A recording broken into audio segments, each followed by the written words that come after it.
我是在爸。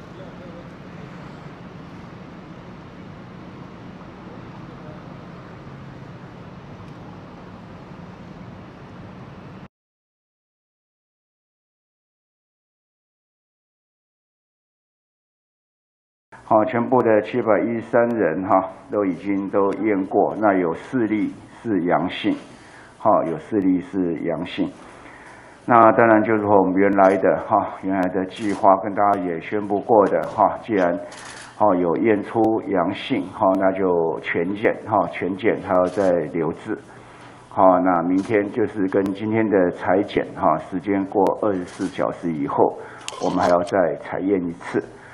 好，那这里面这4位因为都是在磐石舰，那另外2艘应该康定跟岳飞这2个舰里面经过这样的一个检验一直都是维持是阴性，所以其他这2条舰岳飞跟康定舰367人，明天早上5点30分解除隔离，那回去还是要做自主健康管理。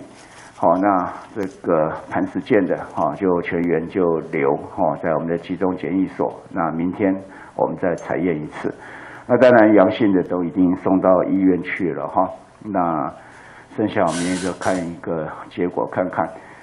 这也是我们原来所担心的所以我们这次采取的标准比较严就满了14天以后我们才验。那验我们当然希望我们是采的比较严格的标准，但也不是希望要验出来，可事实上那个风险是比较高，所以我们这样把它验出来。那明天我希望就是说其余的能够继续是阴性了不过这要看我们采验的结果怎么样。好。